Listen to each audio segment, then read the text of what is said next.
com esse novo formato, né? Além do presencial, agora nós temos também o formato online. Eu já faço parte do corpo docente da Faculdade Salem e também nós damos aula online. E assim, vai ser eu espero que seja uma delícia. Esse é o termo que eu uso, porque para mim dar aula é uma delícia. Eu me divirto, eu me realizo. Então eu espero que seja bom para vocês também, tá bom? Vocês fiquem na liberdade de interromper, de fazer o joinha, levantar o dedinho, levantar o braço, acho, né? Para fazer perguntas. Fiquem na liberdade. Eu vou começar com os slides daqui a pouco e a secretaria vai disponibilizar para vocês isso junto com a aula gravada. Então fiquem tranquilos, tá? Eu normalmente complemento a apostila. Então você já tem um material muito bom na apostila, mas eu sempre trago algo a mais do que está na apostila, né? Me desculpem a franqueza, eu não gosto de ser repetidor de livro. Eu acho que a gente tem que aprofundar o máximo que a gente pode no conhecimento, tá bom? Eu queria fazer uma oração para nós iniciarmos o curso e depois, eu estou vendo os nomezinhos aqui de vocês, Ana Mércia, Cláudio, Fran, Hermes e o Rafael. Eu queria que vocês depois se apresentassem, porque eu não conheço vocês. Aliás, as câmeras estão todas fechadas. A aula online é legal por causa disso. Todo mundo está de pijama debaixo do cobertor. Ô, bênção! Bom, vamos fazer uma oração? Vamos apresentar esse tempo na presença do Senhor, né? E porque o Senhor é rico em misericórdia e nos dá sabedoria. Vamos orar? Senhor, eu quero te agradecer por mais esse tempo. Eu quero te agradecer por mais essa turma, por mais essa disciplina que se inicia hoje. Que o teu Espírito Santo possa nos capacitar, nos direcionar, possa nos dirigir, que o Senhor possa abrir os nossos ouvidos, o nosso coração, e que o que aprendemos aqui, Senhor, nós possamos usar em nossas vidas, em nossos ministérios, nós possamos cada vez mais crescer como servos na tua obra, porque a seara é grande. Então nos capacita para que sejamos melhores obreiros dentro da nossa igreja, em nome de Jesus. Amém. Amém? Então, vamos lá. Eu estou aqui com os nomes, então eu vou perguntando, você vai me falando aí, tá bom? Pode falar igreja, ministério que atua, e principalmente o estado, né? Eu estou no estado de São Paulo, estou na capital. E aí, se você puder falar onde você está, eu fico feliz. A primeira é por ordem alfabética, é a Ana Mércia. Ana, tá por aí?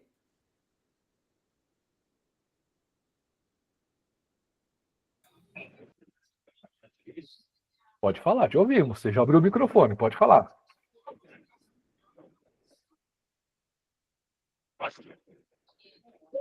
Alô? Ana?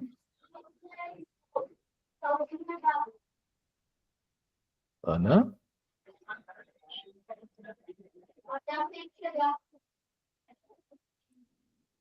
Eu acho que a Ana não está lá e liberaram o microfone para ela.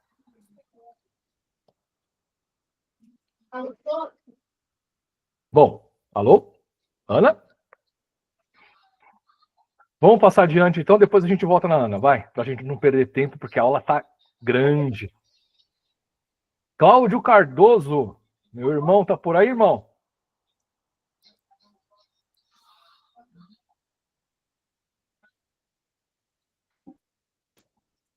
Cláudio. Alô?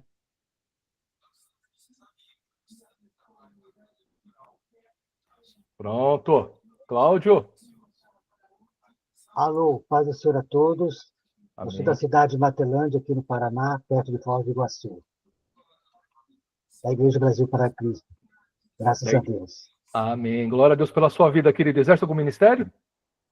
Por enquanto, não, sou apenas um cooperador. Amém. Glória a Deus. Que Deus te capacite, viu? Amém. Seja bem-vindo na nossa turma aí. Deus te abençoe. Amém. O próximo está na ordem aqui, é a Miriam. Faculdade Salem, só pode ser a Miriam, né? Eu sou a tutora da turma. Exato. Então, já me apresentei. Então, todo mundo já te conhece, Miriam? Então tá Eu bom. acho que sim, já me conhecem, já. Então tá bom. Deus abençoe, viu, Miriam? Obrigado pela parceria. Obrigada, Deus professor. abençoe. A próxima é a Fran. Oi, tudo bem? Tudo bem, Fran? Eu sou de Tupanci, que é no Paraná, uma cidadezinha que fica próximo a Cascavel. Uhum, E eu participo na igreja em Cafelândia. certo. E na Brasil para Cristo, É isso? tem algum ministério lá? Não, sou Não? nova. Ah, então tá bom. Glória a Deus. Deus abençoe, viu? Amém. Amém. Agora é o Hermes. Hermes Cristófoli. Oi, boa noite. Eu sou o Fala, Hermes. fala, meu querido. Eu sou irmão da Franciele, a France. Ah, você é irmão da Fran? Eu sou irmão da France. Eu moro em JS, pertinho aqui de Tupanci, aqui próximo Cascavel também. E eu Aham, congresso na cidade ali de Cafelândia, na certo. UBPC. Ok. E eu sou diácono lá. Ah, diácono lá, que bênção. Glória a Deus. É Glória isso a aí. Deus. Deus te abençoe, viu, querido? Amém. Amém. O próximo é o Rafael. Rafael Gonçalves. Amém, boa noite, graça e paz a todos, meus irmãos, tudo Amém, certo? querido. Amém, graça e Eu paz. sou da cidade de Cafelândia, sou pastor auxiliar na área do ensino, na UBPC de Cafelândia, pastor Carlos, junto com os meus irmãos aqui que também compartilharam. Glória a Deus. Seja bem-vindo e que possamos Amém, trocar aí informações em nome de Jesus. Amém? amém, amém. Amém. Entrou minha irmã aqui, a Lari. Pode se apresentar, minha amada, se estiver por aí. Oi, paz. Acabei de chegar. Meu nome é Larissa. Eu sou da Borda do Campo aqui do Paraná, né? O PPC é a Borda do Campo, né? Uhum. E não sei, eu peguei o trem andando, então não sei do jeito que vocês estavam falando. É isso Mas é isso. mesmo. É isso mesmo. Você tem algum ministério na igreja? Sim, eu sou líder dos jovens e também faço parte do louvor. Enfim, Glória, eu sou pau para toda obra. glória a Deus. Eu também faço parte do louvor aqui na igreja. Mesmo com 52 anos, eu tô aqui, ó, tocando Ah, guitarra isso até hoje. Deus abençoe, viu? aí. Deus abençoe. Amém. Agora, a Ana. Ana, você está me ouvindo? A Ana não está me ouvindo. Eu acho que a Ana não quer falar. Bom, vamos começar? Vamos começar porque são 8h10. A gente dá uma paradinha 10 para as 9 e volta 9 horas, né? Faz um cafezinho, toma um cafezinho e volta 9 horas, tá bom? Bom, nós vamos tratar de livros históricos, né? Os livros históricos, eles retratam um período muito importante nas... Deixa eu só fechar um programa aqui, pronto. Eles retratam um período muito importante na vida de Israel, que é desde da morte de Moisés, né, até o início, né, a chegada em Canaã, até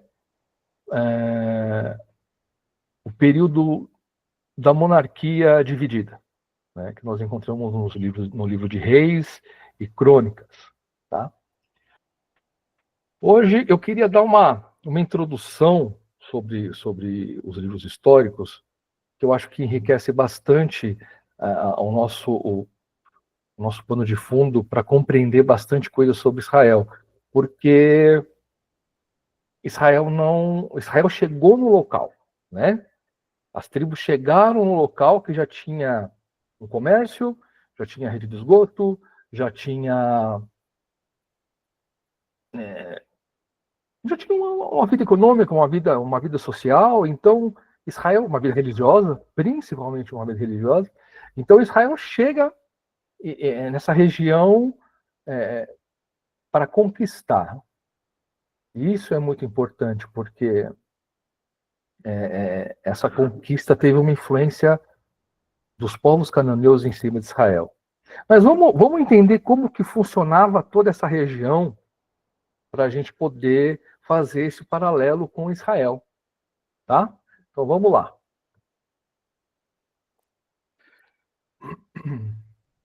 Bom, a atual ordem dos livros históricos, né? É Josué, Juízes, Ruth, 1º e 2º Samuel, 1º e 2º Reis, 1º e 2º Crônicas, Esdras ou Esdras, Neemias e Esther. Importante salientar que Samuel, Reis e Crônicas, na Bíblia hebraica, eles não são divididos. É um livro só. A organização da Bíblia... isso que eu quero explicar para vocês. Porque está praticamente tudo digitado, né? Não coloquei em tópicos. Porque como eu vou mandar esse material para vocês, eu tenho base por mim. Eu sofro de memória fraca. Às vezes eu anoto um tópico e eu falo o que representava todo esse tópico aqui. Então eu tento trazer o máximo de informação para vocês, para que vocês não... passar 2, 3 meses, vocês não esqueçam, tá? Então, ao invés de colocar tópicos, trouxe o conceito mesmo, tá? Então, vamos lá. Na Bíblia hebraica, né, os livros de Josué, Juízes, Samuel e Reis estão inseridos num grupo chamado profetas anteriores. São classificados como proféticos devido à sua natureza teológica, ao invés de possuírem um perfil cronista. Ele não traz crônicas, como a gente pega os livros de Reis e livros de Crônicas, tá? Mas ele tem um cunho muito mais teológico do que Reis e Crônicas. Ruth, Crônicas, Esdras, Neemias e Esther fazem parte do grupo chamado Escritos. Isso na Bíblia hebraica, tá? Eu tomo bastante água, tá? Desculpa. Então vamos entender. Primeiro, a gente está falando de livros históricos, né? Mas pode até parecer uma besteira, mas o que é a história? Principalmente, como que era o conceito de história no Antigo Oriente Médio? A nossa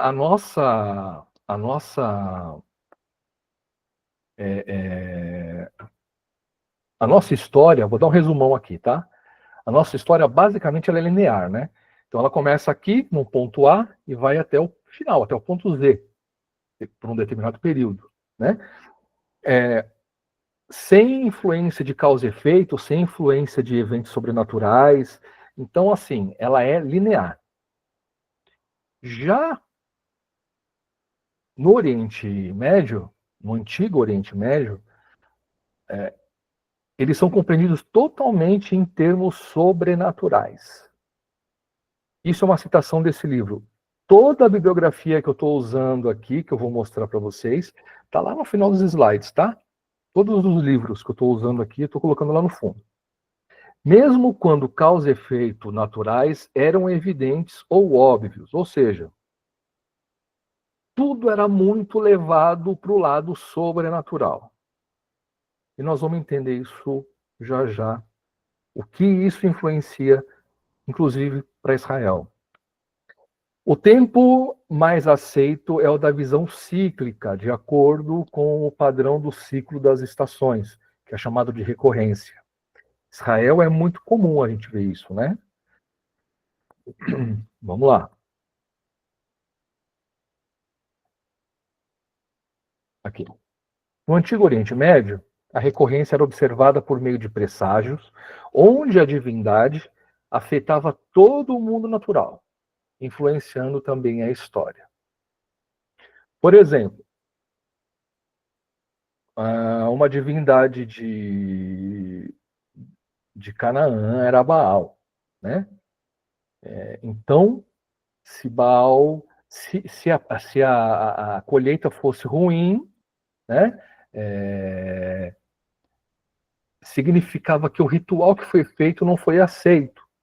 Então, ou seja, a divindade ela afetava toda a vida cotidiana das pessoas, tá? E claro, a história também.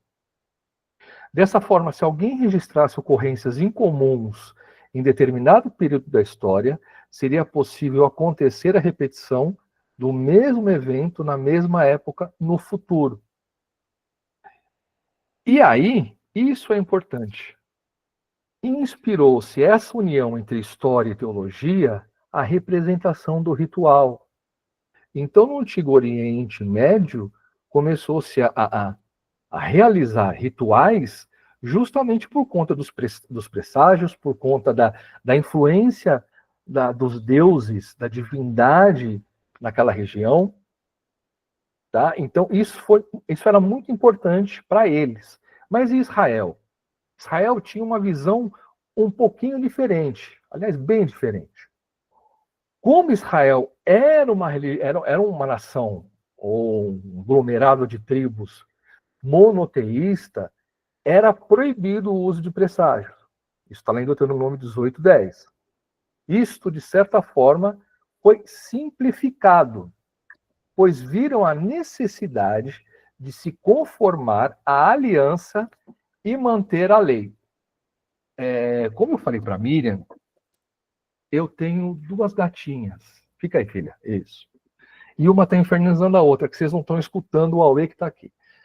Isso, de certa forma, foi simplificado, pois viram a necessidade de se conformar à aliança e manter a lei, ao invés de depender dos rituais. Então, para que a colheita do israelita fosse próspera, ele não precisava realizar sacrifícios ou rituais.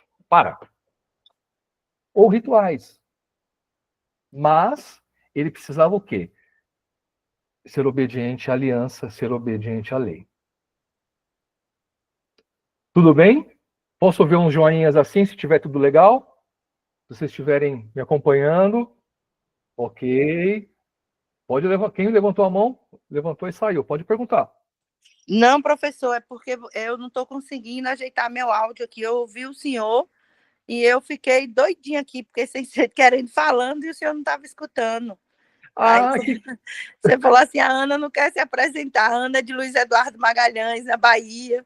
Eu frequento Brasil para Cristo aqui com Flávio Torres. Que Deus te abençoe. Seja muito bem. Tem ministério aí? Sumiu o áudio de novo aí, ó. Pode falar. Tem ministério, irmã? Eu gosto de pregar. Glória a Deus, é isso aí. Então se prepara. Se prepara, é isso aí. Deus abençoe, viu? Amém. Amém. Tá tudo bem? Podemos continuar? Estão entendendo? Tá no ritmo legal? Eu vou no ritmo de vocês. Isso vai ficar gravado. Depois, se vocês quiserem repassar alguma coisa, fiquem à vontade, vai estar lá para vocês, tá? Então, olha que interessante. A teologia e a história se uniram em Israel. Mas não por meio do ritual, mas por meio da aliança. Lembra de Samuel? Obedecer é melhor do que sacrificar. Né? Então, esse é o grande diferencial. Esse sempre foi o grande diferencial que Deus queria para Israel. Né? Que Israel fosse obediente, Israel seguisse os mandamentos, que se comprometesse com a aliança, para que justamente, aí a gente lembra de Deuteronômio 28, né? As bênçãos e das maldições, aquela coisa toda. Que é justamente isso. Né? Então, é fundamental, apesar, para vocês verem o impacto que foi, né? Israel chega numa terra onde a prática ritualística era escancarada, e a gente vai conversar um pouquinho sobre os rituais que eram feitos em Canaã, os ritos de fertilidade. Bom, tudo que a gente trata de fertilidade em povos antigos, rituais, tem relação com sexualidade, tá? Então vocês imaginam a orgia que era quando eles chegaram, mas era uma orgia ritualística. Era realizado dentro dos templos dessas divindades. E Israel chega com o propósito do quê? De cumprir uma aliança, de manter uma aliança e de obedecer a Deus. E aí tem o choque cultural e o choque religioso, que a gente vai ver isso no decorrer da história de Israel. E essa foi a grande marca, né? A grande mancha na história de Israel. Mas vamos lá.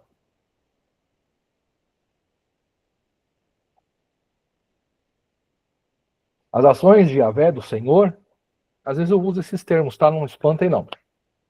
As ações do Senhor não podiam ser controladas, manipuladas ou alteradas por meio de rituais. Antes, Israel deveria ser fiel à aliança. Porque, vejam bem, quando você manipula através de um ritual, você acaba sendo uma codivindade. Sabe por quê? Eu quero que a minha plantação de limão dê bastante fruto. Então, eu vou oferecer a essa divindade tudo que eu posso para que essa plantação de limão seja fértil, seja próspera. Então, eu só preciso fazer isso, né?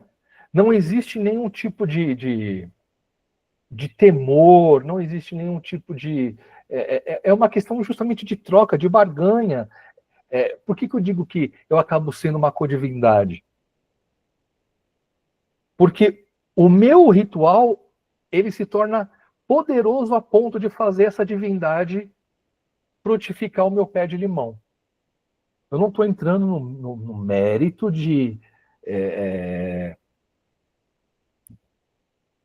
Não estou entrando no mérito dessas divindades serem demônios, tá? Essa compreensão a gente tem, tudo bem. Mas eu estou falando de uma forma muito acadêmica com vocês. Então, quando eu falar divindades, eu estou falando dos deuses que existiam lá naquela época.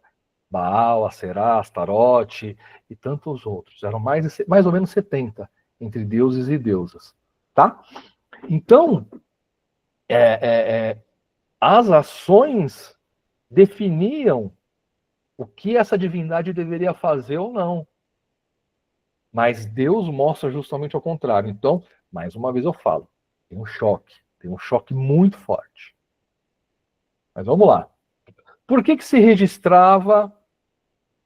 Por que existem registros históricos, seja em Israel ou seja no Antigo Oriente? Né?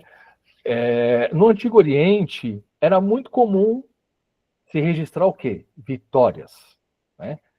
Você pega toda os escritos egípcios, ou mesmo dos Hyksos, que quando ficaram na dinastia egípcia, eles fazem o quê?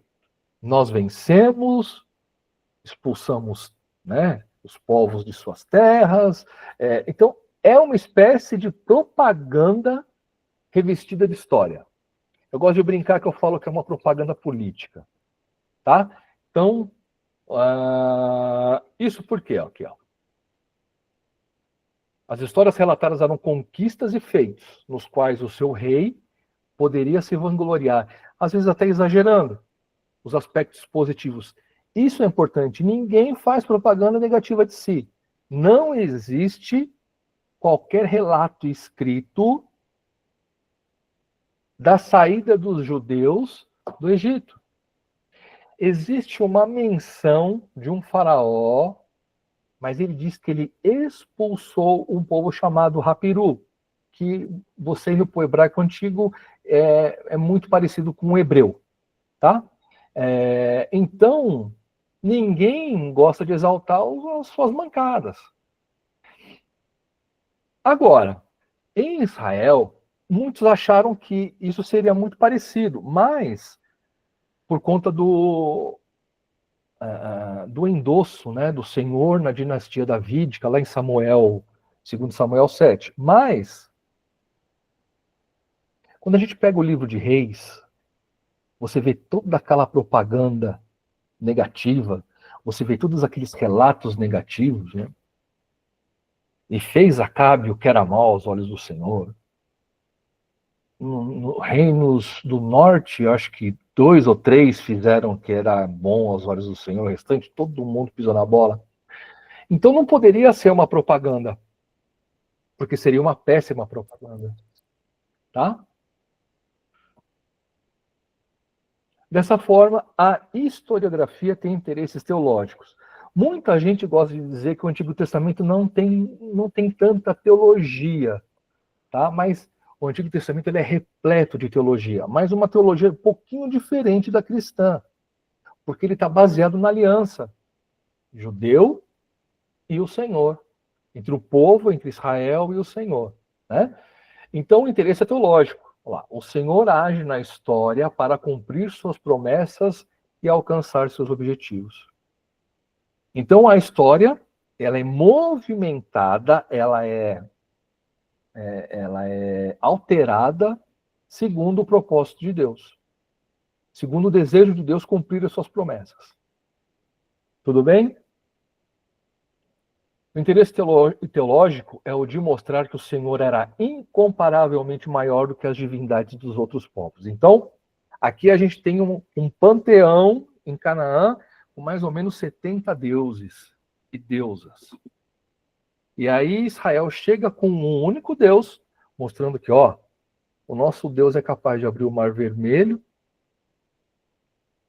mandar afundar os egípcios. Nosso Deus é capaz de derrubar as muralhas de Jericó, só para mostrar que ele é maior do que os outros deuses, do que os deuses que já estão em Canaã.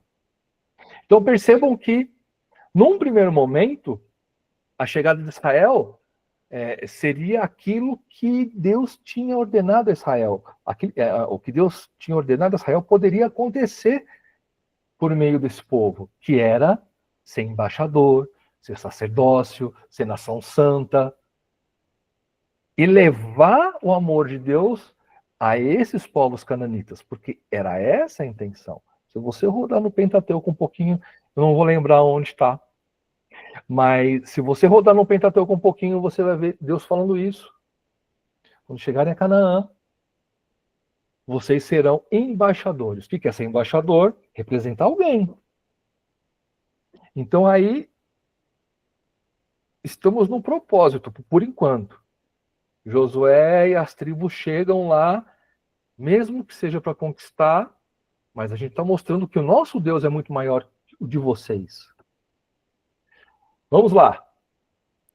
A historiografia israelita não é publicitária, antes didática. É instrutiva, uma vez que revela quem é Deus pelo registro do que ele fez.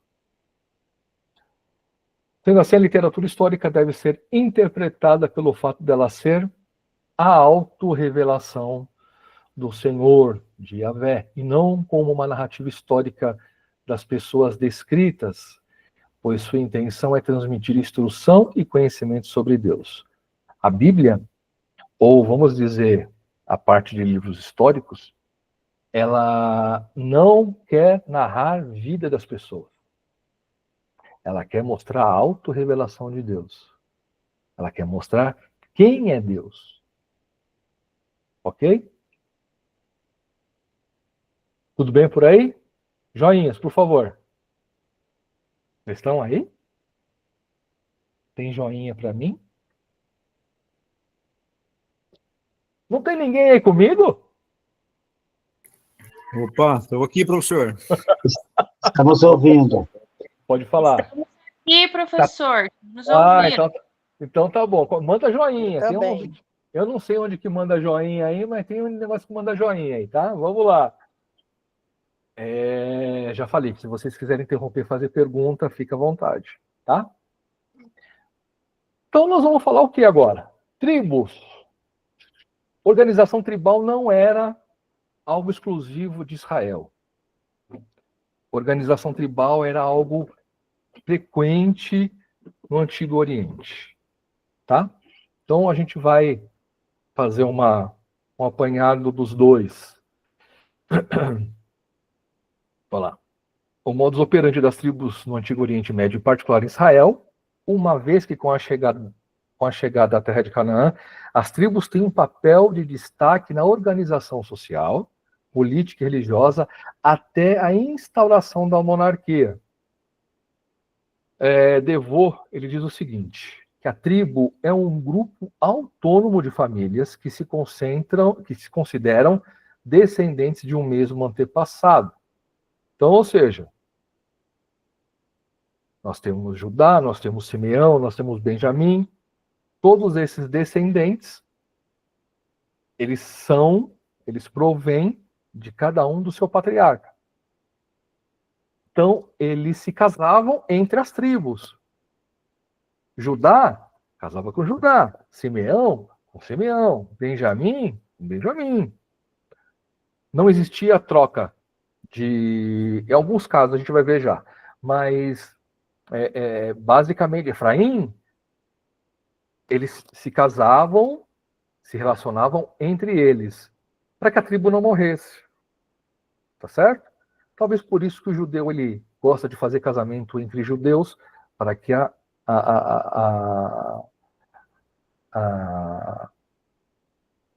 o povo continue, né? Tá? Vamos lá. Isso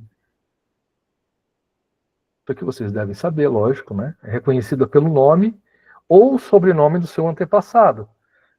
Pode ser precedido ou não pelas expressões filho de ou casa de. Ou seja, casa de Judá, filho de Amon, né, casa de José, casa de Efraim e outros. A união desses membros tribais é o laço de sangue, real ou provável. Ou real, de fato, ou sugestivo, ou pode ser que seja. Então onde todos são considerados irmãos numa visão mais ampla, né? Abimeleque diz ao clã de sua mãe: lembrai-vos de que eu sou vosso osso e carne. Está lá em Juízes.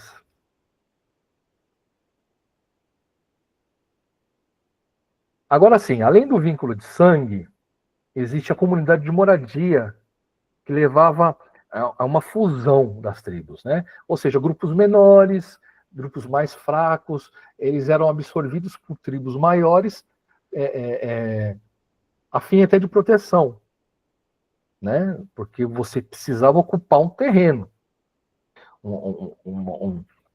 Foi quando Josué faz a partilha das terras, cada um fica com a sua terra. Então, grupos que eram menores foram meio que incorporados pelas tribos maiores. Vamos lá, eu vou dar exemplo.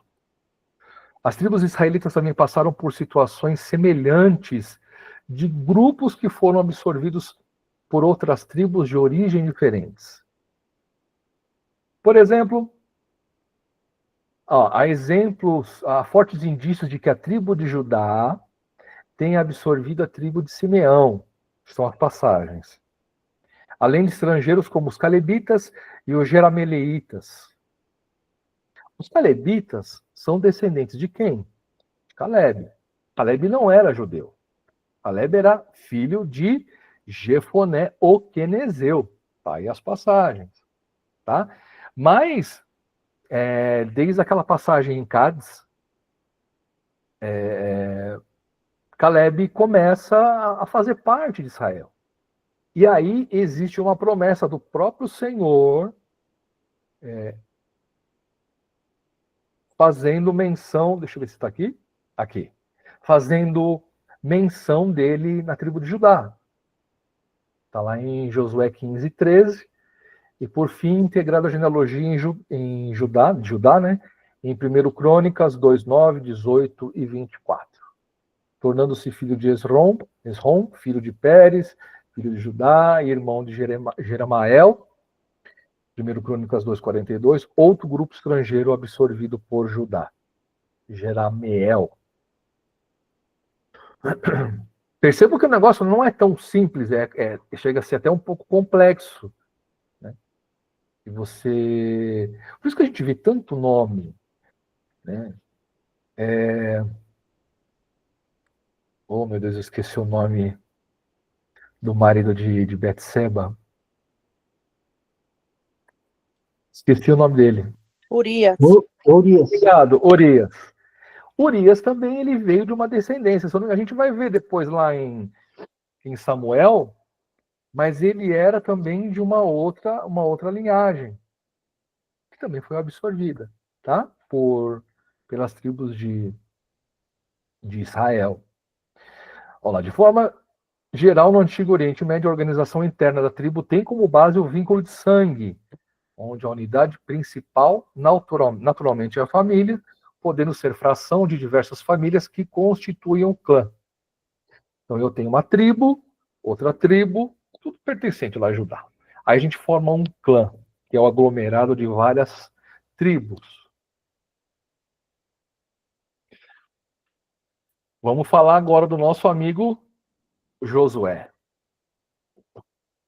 Bom, aqui todo mundo sabe um pouquinho da história de Josué, né? Filho de Num. Moisés lhe dá um outro nome, um nome que é fundamental para a sua história, que é o Senhor é salvação. E eu gosto muito de fazer essas relações.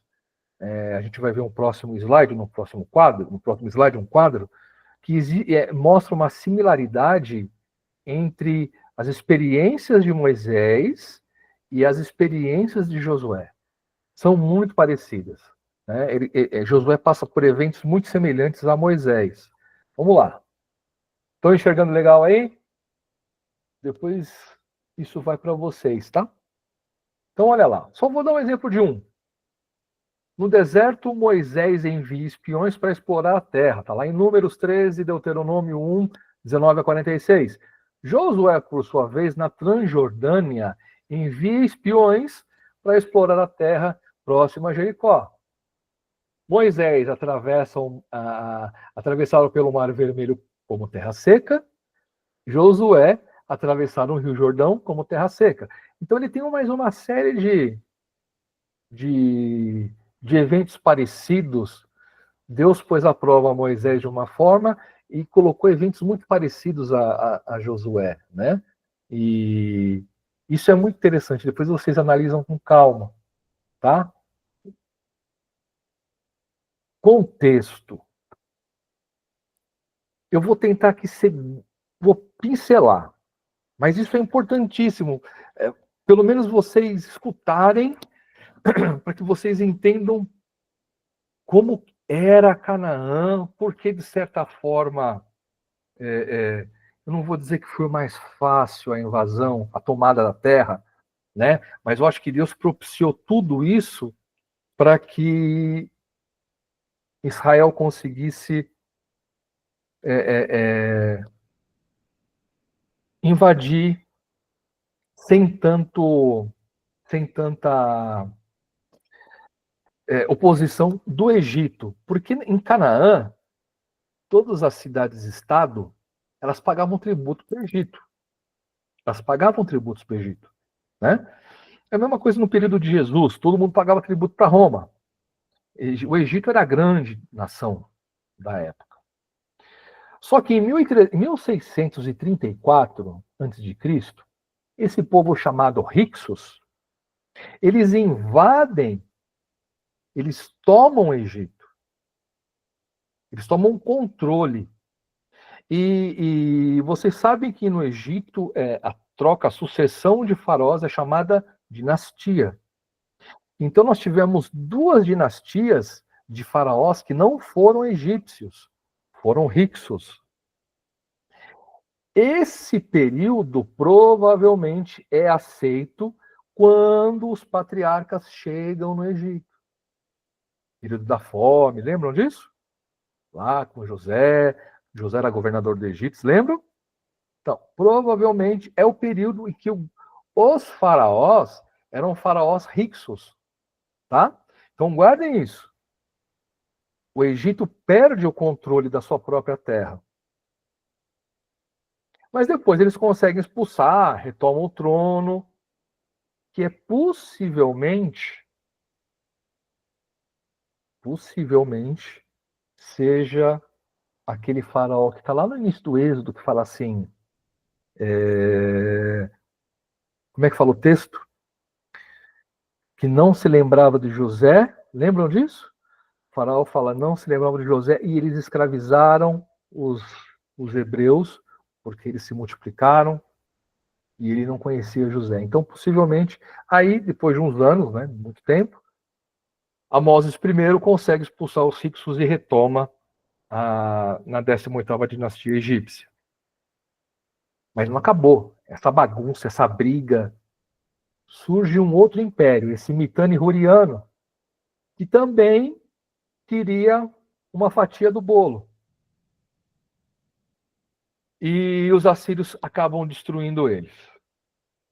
Enfim, tudo isso, essa disputa por terra, por Canaã, essa disputa por todo o delta do Nilo ali, isso de certa forma enfraqueceu porque o Egito ele teve que se preocupar consigo e teve que deixar um pouco a proteção de Canaã de lado. Tá? Com isso, esse enfraquecimento permitiu que Israel entrasse com um pouco mais de facilidade. Por quê? Porque não existia uma supervisão militar do Egito sobre Canaã. Tá? Tudo bem até aí? Beleza. Sim. Então tá bom. Então entenderam os ricos, os egípcios, todo mundo saindo na porrada porque queriam a terra. Os assírios, aquele outro povo lá, esqueci até o nome. E aí, de certa forma, enfraquece. Inclusive, algumas cidades-estado lá de Canaã tentaram deixar de pagar tributo para o Egito. Estava uma bagunça, assim, em relação ao poderio militar. Tá? Mas a grande pergunta é, como era Canaã na sua concepção, né? Era uma cidade muito bem... Era uma época era do bronze. As cidades eram muito bem construídas, muito bem fortificadas, já tinha rede de esgoto, né? Os poços eram bem cavados, como era o caso de Jerusalém, para obtenção de fontes que garantiriam o abastecimento de água em caso de cerco. Tá? Então eles cavavam poços para evitar ficar muito tempo sem água no caso de cerco inimigo. Grandes residências. Eu estava lendo que algumas residências tinham até casa de servo. Tá? Tá aqui. Cabanas para servos, o caráter feudal da sociedade. Então, já existia uma divisão de classe social. Já tinha gente rica, já tinha classe média e tinham os servos. Eram comerciários, exportadores de madeira, líderes na fabricação têxtil, especialistas na tintura de púrpura, mas o principal é isso aqui. Ó. Os cananitas, ao desenvolverem o seu alfabeto, eles criaram o alfabeto linear, que é o que influencia a gente. Aí você fala, o que é alfabeto linear? A, B, C, D, E, é linear. Ele vai do início ao fim, o que é diferente no hebraico. Tá? Essa foi a principal realização deles. Esse John Bright, que vocês estão vendo aí, 2003, página 152, bom, tá no final lá, chama História de Israel. É um grande historiador da história de Israel e tudo mais. É bem legal o livro dele. Por sua vez, o quadro religioso era meio complicado, como eu já falei para vocês. Era politeísta, o principal deus era o deus El, representado por um touro. Já viram essa história na Bíblia? Façamos um touro, um bezerro de ouro, um touro de ouro. Lembram dessa passagem? Pois é. Sim. Pois é. No próprio Oriente, El era muito conhecido, que era o bezerro de ouro, era o bezerro, era o touro, tá? E é que eu não tenho tempo, mas isso aqui é muito interessante. É muito interessante, inclusive para a história de Israel. Contudo, a mais representativa junto ao povo era Baal, que todo mundo conhece. Título do antigo deus semítico da tempestade Haddad. Tá? Não vou rir, não. Então, Schultz faz a seguinte colocação. Reinava como rei dos deuses e controlava o céu e a terra. Como deus da chuva e da tormenta, era responsável da vegetação e da fertilidade. Como eu expliquei, o ritual da fertilidade ele era marcado por as sacerdotisas Elas, na hora do sacrifício, quando o, o camarada ia sacrificar para Baal, ele praticava relação sexual com a sacerdotisa, tá? Eram prostitutas cultuais, como a gente chama, né? Mas eram sacerdotisas. Então isso era isso que acontecia dentro do templo, tá? Fora do templo existia muita ordem e respeito, tá? Então era só dentro do templo que podia. Misericórdia.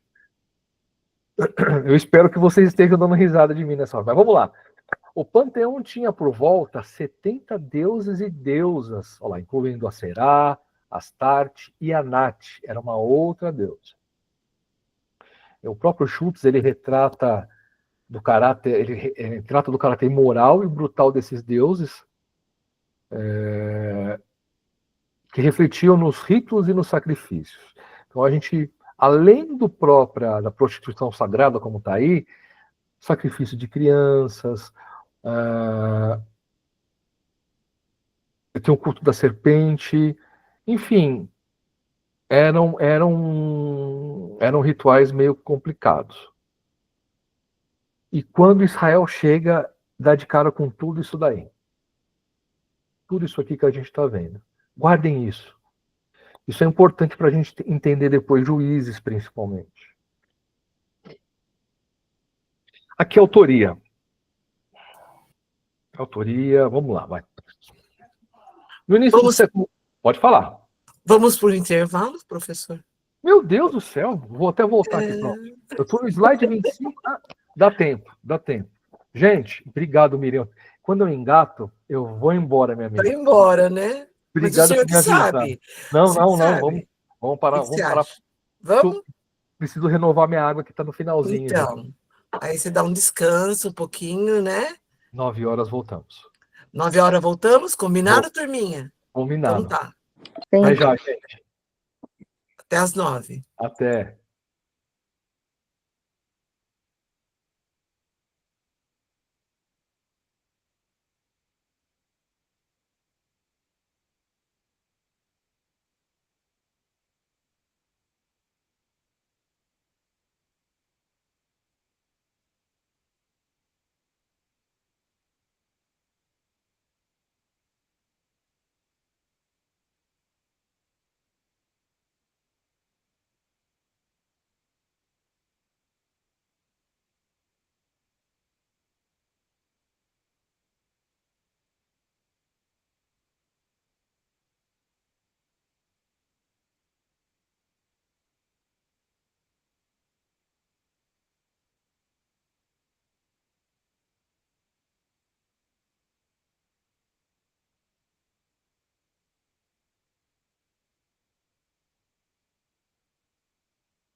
Todos aí?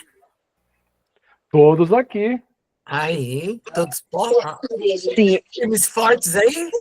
Ah, agora eu tô vendo os dedinhos. Olha que bonitinho, ó. Olha lá os dedinhos, tudo Ó. fazendo. Aí, ó. Eu estou em duplicidade porque do Que computador eu não tô bonitinhos. conseguindo. Firmes aí na sala, ó. É isso aí, tá todo mundo aí, assim que eu gosto. Ai, Então tá bom. vamos lá, deixa eu abrir aqui o meu slide, pronto. Agora eu vou falar de autoria. Uma coisa que a gente, bom, eu não tenho muita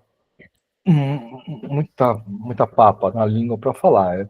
Eu acho que a autoria, ela não é o mais importante do livro. Quem escreveu o livro, tá? Por que eu estou falando isso?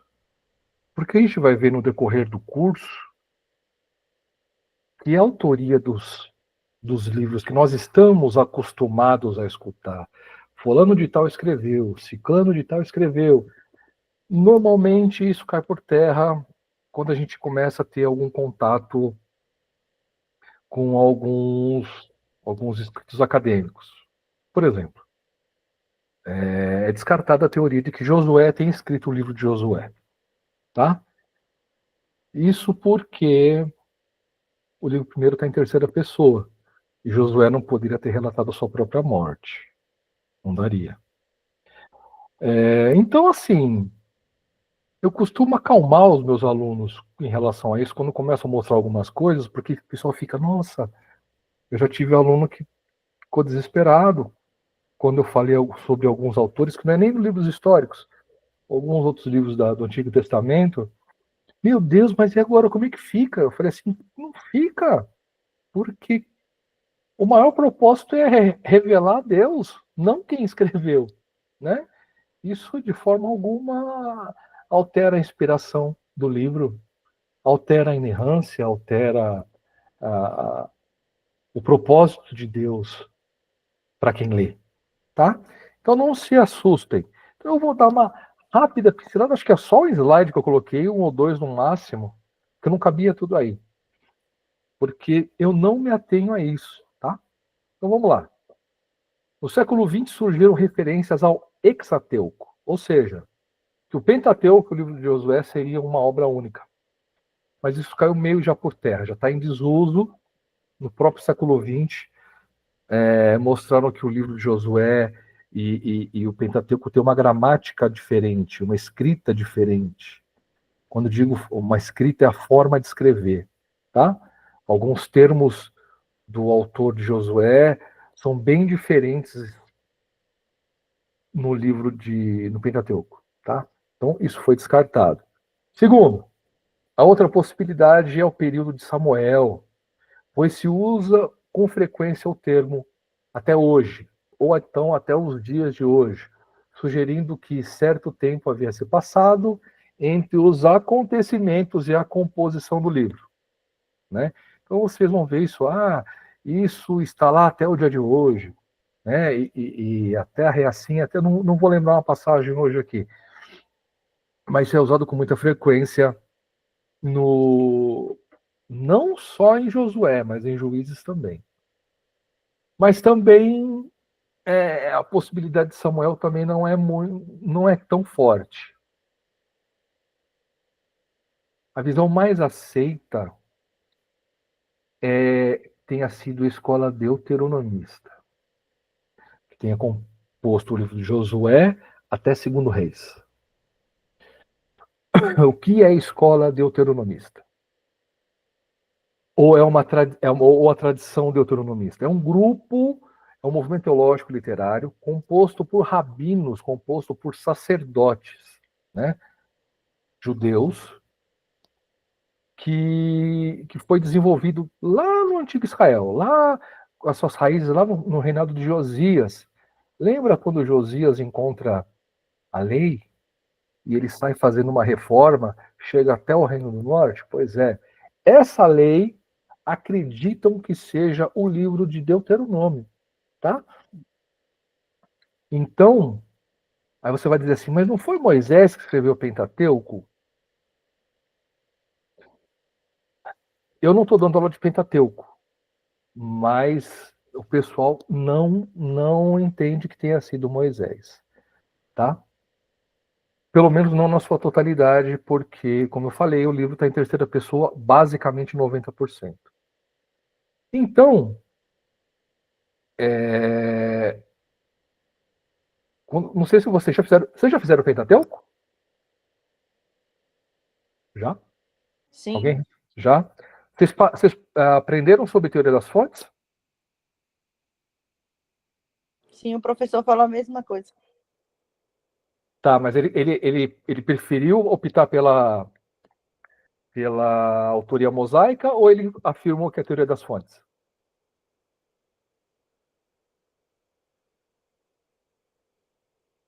Por que o silêncio? Que eu me lembre, ele optou pela teoria mosaica. Mosaica, tá bom. Não tem problema, tá? Como eu falei para vocês, gente, eu não estou preocupado com quem escreveu. Então, isso mas pelo menos ele citou. Então, nós temos lá sacerdotal, a eloísta, javista e a deuteronomista. São essas 4 que vocês devem ter visto. Então, o livro de Deuteronômio, até segundo Reis, teria sido escrito por essa escola de sacerdotes judeus, tá? Agora, o mais importante do que propriamente a autoria. Teologia em Josué, né? É um livro muito forte quando a gente vê a revelação de Deus. Então, o personagem principal não é Josué. O personagem principal é Deus, tá? É o Senhor. Com isso, a perspectiva teológica fica evidente quanto à intervenção divina na história de Israel, sendo por meio de bênçãos ou por punições. Percebam que isso vai seguir toda a história de Israel, gente, por quase toda a Escritura. A gente vai ter exílio assírio, exílio babilônico, exílio persa, a imposição dos romanos. Um pouco antes dos romanos, nós também temos o Império Grego, né, que é o período dos Macabeus, né? Aí a gente tem alguns anos de liberdade de Israel, tal, mas aí depois vem o Império Romano. Tudo isso por conta da intervenção do Senhor sobre o povo de Israel, seja por meio de bênção, seja por meio de punição. E isso é importante a gente entender. Deus... Bom, a gente chega lá. Aliança e a sua relação com a terra. Esse é um ponto teológico importante. Vamos contextualizar? Eu não vou entrar no mérito de se Israel está certo ou se está errado, essa guerra de hoje, né?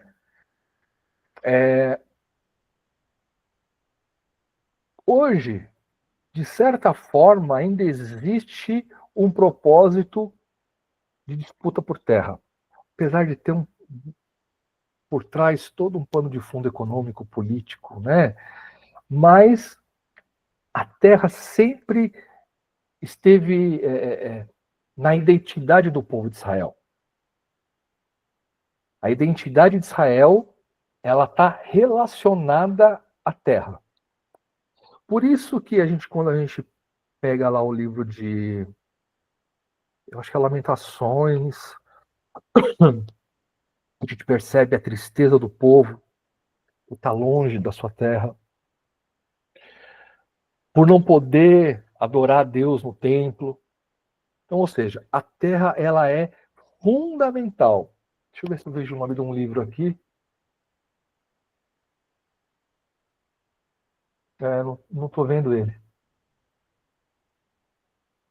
Povo...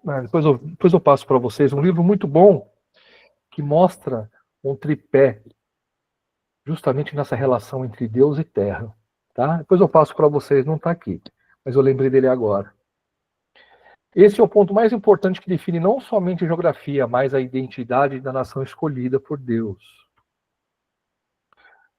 Foi o cumprimento da promessa feita a Abraão que se realizou com a conquista a Canaã. Enquanto que para os povos antigos a terra representava a principal fonte de recursos e a bênção da sua divindade, para Israel era uma dádiva divina, uma vez que foi Deus e não Israel que adquiriu a terra. Então, como eu venho falando, a intenção dos livros históricos é sempre mostrar a intervenção de Deus. Então não foi Josué, não foi o exército de Israel que conquistou Canaã, né? Foi a soberania de Deus, a intervenção de Deus que permitiu que Israel conquistasse.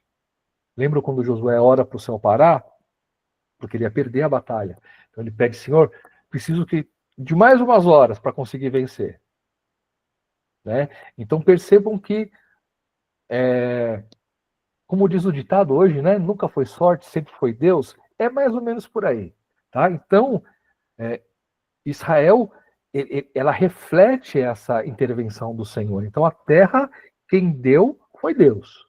A terra não é de Israel. Acho que é por isso que é tão doído para os judeus nas escrituras ficar longe da terra, ficar longe da adoração em Jerusalém.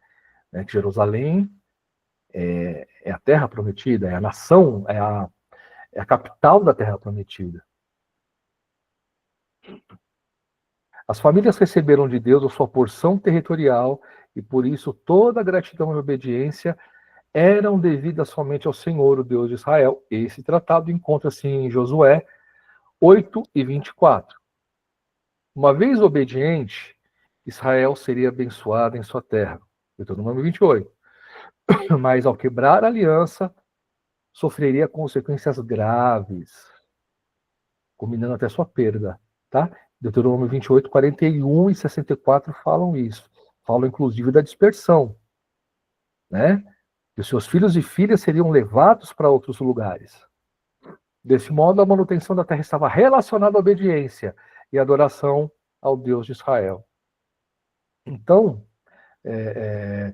percebam que a obediência é melhor do que o sacrifício. Vamos lá. Agora, consagração e destruição. Esse é um tema também interessante. A relação do povo se consagrar e a forma de tratar os povos conquistados. Né? A gente encontra isso em Deuteronômio 7, 20 e Josué capítulo 6. As normas quanto à invasão às terras de Canaã. Vamos lá. Percebam, olha o termo, a tradução do termo consagração. Olha a tradução do termo. Consagrar algo ou alguém como oferta permanente para o santuário. Ó, na guerra, consagrar a cidade e seus habitantes à destruição. Efetuar a destruição. Aniquilar totalmente uma população na guerra. Matar. Esse é o comentário bíblico, tá? Também está lá no final. Deus ordenou a destruição total dos povos que anteriormente ocupavam a terra. E aqui é o grande problema, né? A gente parece que o Antigo Testamento, se você, algumas partes, né? Por exemplo, Josué, Juízes, parece que se você torcer, sai sangue. Porque, como é que Deus pode ser bom e ele manda fulminar todo mundo, né? Mas aí a gente vê aquela questão, primeiro da influência que os cananitas exerceriam sobre Israel.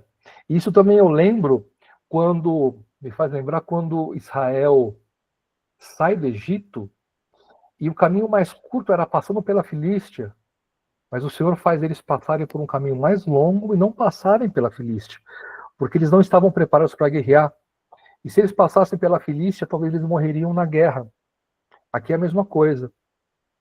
Mas, acima de tudo, a própria Escritura, ela já sugere. a resposta. Tá? Os cananeus foram os próprios causadores da sua destruição, devido à sua perversidade, Deuteronômio 9:5. Vocês estão com a Bíblia aí? Sim. Sim? Então vamos. Aqui pode abrir para mim, vai? Deuteronômio 9:5, enquanto tomo uma aguinha.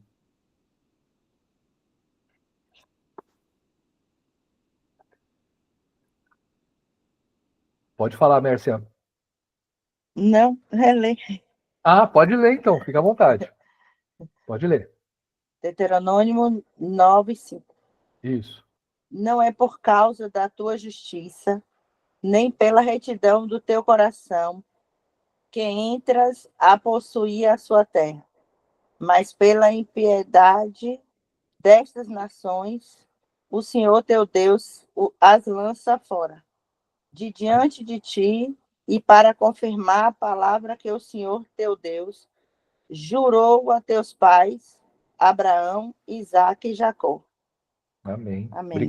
Obrigado. Percebam? Então, o Senhor já... É como se toda a perversidade, né, a abominação, tivesse subido a Deus e eles próprios tivessem enterrado a sua própria cova. Claro, a gente tem exemplos de salvação.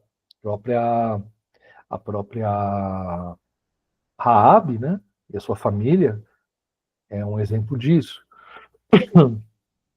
Mas percebam que a própria Escritura, ela explica por que o Senhor teve que ser tão severo com esse povo. E a gente vai ver em Juízes, só vou dar um spoiler, só para vocês entenderem, vocês devem saber disso. Em Juízes, a gente vai ver que eles não matam, eles não aniquilam, eles não destroem os povos locais. Eles fazem esses povos de escravos. E aí, automaticamente, existe a miscigenação, existe a mistura de povo, porque os homens tomam as mulheres tomam os homens, existe a miscigenação econômica, política e principalmente a religiosa. Gideão, o pai de Gideão, vocês lembram que tinha um altar a Baal na sua varanda, né? Então todo esse problema, né, foi gerado por Canaã, tá? Pelos próprios povos moradores de lá. Intervenção divina como forma de redenção. Outro tema teológico.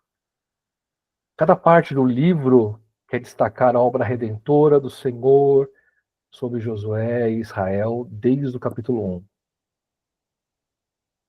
Em cada conquista, ou até mesmo na desobediência, Deus surge como personagem interventor sobre o povo, seja para repreensão ou seja para abençoá-lo. Os conceitos de salvação e soberania encontram-se na declaração de Raabe. E essa declaração de Raabe é muito forte. Ela fala do poder de Deus quando Deus livra Israel. Pode falar, Mércia. Levantou a mão. Um mozinho aqui. Pode falar. Foi sem querer? Tá. E ela fala da salvação quando Deus livra o povo do Egito. Ela fala da soberania de Deus ao guiar o povo. Então, essa passagem é muito interessante. Depois vocês leiam com bastante atenção. Olha lá, realizações, o que a gente conversou, né? Rio Jordão, a queda das muralhas, não querem enfatizar o exército de Israel ou suas estratégias, mas a intervenção divina e seu propósito gracioso. Prova disso foi a queda de Israel para a pequena cidade de Ai, logo após a grande vitória sobre Jericó. Então, esse exército não era um exército poderoso se Deus não o assim permitisse, né? Primeiro que eles já fizeram a vontade deles de saírem com uma quantidade menor de soldados, né? Mas aí vocês percebem que é Deus quem sustenta, é Deus quem abre o rio, é Deus quem faz o sol parar, é Deus quem faz as muralhas cair. Ele manda tocar trombeta, tudo bem. Eles tocam a trombeta. Mas quem derruba o muro não são as trombetas, é o poder de Deus. Ou seja,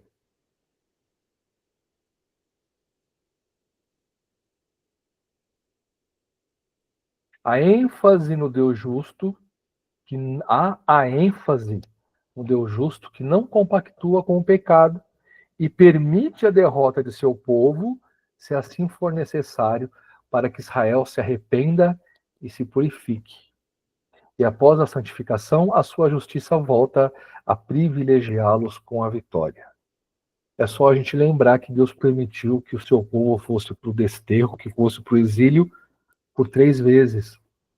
E nas 3 vezes ele sustentou esse povo lá no exílio, e depois, de forma milagrosa, permitiu que esse povo voltasse para Jerusalém, lá no período de Artaxerxes, né? No exílio persa, com Neemias. Primeiro com... Fugiu o nome. Vai chegar nessa hora, eu vou esquecendo os nomes, tá? Zorobabel. Primeiro com Zorobabel, depois Neemias, depois Esdras. A gente vai ver isso lá para frente. Então, assim, a intervenção divina, o poder de Deus, o propósito de Deus, ele não é controlado pelo ser humano, ele não é controlado pela história, ele não é controlado pelo ser humano no sentido de ser um ritual, mas Deus é poderoso para fazer quando e como ele quer. E aí, quando ele decide, vou fazer assim, ninguém segura a Deus, porque ninguém pode com o poder de Deus, com a onipotência de Deus. É isso que Josué quer mostrar com a intervenção. Tá? O que mais? Aqui. O êxodo e a conquista de Canaã representam a primeira demonstração da soberania de Deus na história de Israel. Aquilo que ele prometeu a Abraão se cumpriu. Isso é interessante, ó. Eu quero mostrar isso para vocês, a gente tem um tempinho ainda.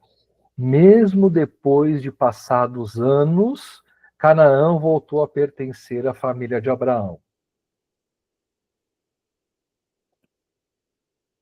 Já pararam para pensar numa coisa interessante? Deus manda Abraão para onde ele ia decidir. E Abraão e a sua parentela saiu para onde Deus ia mandar. Eles chegam em Canaã. Ali eles fazem morada. Né? E aí vem Isaac, e aí vem Jacó. No período da fome, quando José estava lá no Egito, o que Deus fala para Jacó e seus filhos? Vão para o Egito, certo? Ok. E ele vai. Eles ficam no Egito. Só que a fome acaba. Vocês já pararam para pensar nisso? A fome termina. O que eles deveriam ter feito? Voltado para a terra deles, justamente. Porque o Egito não era a terra deles. A terra deles era a terra que Deus prometeu a Abraão. E eles ficaram no Egito. Resultado. Já começou errado por aí, né? Resultado. 400 anos de escravidão. Só que se não bastasse, depois de 40 anos peregrinando no deserto, eles tinham que chegar em Canaã e reconquistar aquilo que era deles. Que Deus tinha dado para eles. Moral da história. Sempre ouça a voz de Deus, né? E quando a gente ouve o que Deus quer, mas a gente entende o que Deus quer, né? A gente nunca cai em fria. A gente nunca fica no Egito. Não era nem para Israel ter passado por tudo isso. Quer dizer, tudo existe um propósito, né? Deus levantou a sua nação, Deus fez milagres e maravilhas, Deus ficou conhecido por tudo que ele fez no Egito, através da libertação do povo. Mas se você parar para pensar, muita coisa, muitas mortes, esses 400 anos de sofrimento teriam sido evitados se Josué falasse assim: José, você vai ficar aí?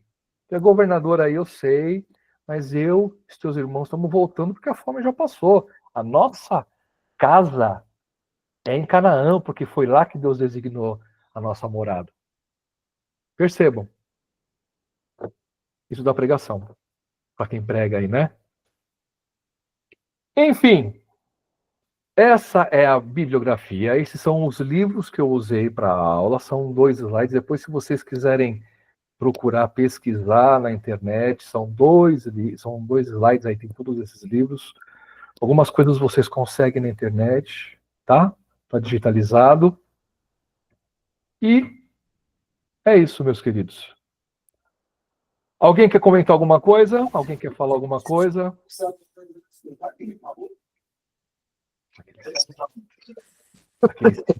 Aquele silêncio, Miriam. Aquele todo mundo. Não, total e absoluto. Total e absoluto. Eu vou fechar aqui. Isso. Aquele silêncio. Tá todo mundo tomando chocolate quente debaixo do coberto. Eu não sei como está indo, né, na região sul. Aqui está esfriando bastante. Hoje nós começamos com 25 graus e estamos agora com 17. Aqui na minha cidade está 6 graus. 6 graus aí? 6 graus. Aqui na região metropolitana de Curitiba vai fazer 0 graus amanhã. Oh, maravilha. Então o negócio é tomar um chocolate Aqui está muito quente. calor. Ah, né, Mercy? Aí não tá. Aí deve estar quanto? Uns 28, 29 graus? Aqui só chove agora em novembro. Eita, Lelê. Coisa boa, coisa boa. Bom, meus queridos, é isso. Vamos fazer uma oração para agradecer ao Senhor, né? Eu queria agradecer a vocês pelos ouvidos aí, pela paciência. Semana que vem a gente continua. Semana que vem vamos falar de Juízes e talvez a gente já entre em Samuel também, tá? Mas é isso. Alguém quer comentar alguma coisa? Quer falar alguma coisa? Vou contar até 3. 1, 2. Até a Miriam foi embora. Ó. A Miriam foi buscar o chocolate dela. Bom, vamos orar. Mais uma vez, obrigado, queridos. Obrigado pela parceria, viu? Que Deus abençoe vocês. Vamos orar. Senhor, eu quero te agradecer, Pai, por este tempo. Quero te agradecer pela tua presença em nossas vidas. Te louvar pelos meus irmãos. Te louvar por cada um que se dispôs, que está se dispondo aqui a aprender, a melhorar, a ser um obreiro mais preparado. E que o Senhor possa abençoá-los não só com a sabedoria, com o conhecimento, mas que a tua unção seja derramada sobre cada um deles nessa hora. Que o Senhor possa prepará-los para a seara. E nós temos certeza que o teu reino avançará em nome de Jesus. Guarda cada um de nós nessa noite e nos dá uma semana abençoada em nome de Jesus. Amém. Amém, queridos? Amém? Posso ouvir um glória a Deus? Amém? Glória a Deus. Glória a Deus. Obrigada, professor. Obrigado a vocês. Obrigado, Foi Miriam. um prazer te conhecer. Obrigada. Deus te abençoe, tá bom? Amém. Até semana que vem. Semana que vem estamos juntos de novo, tá bom? Tamo junto. Deus abençoe. Tchau, tchau.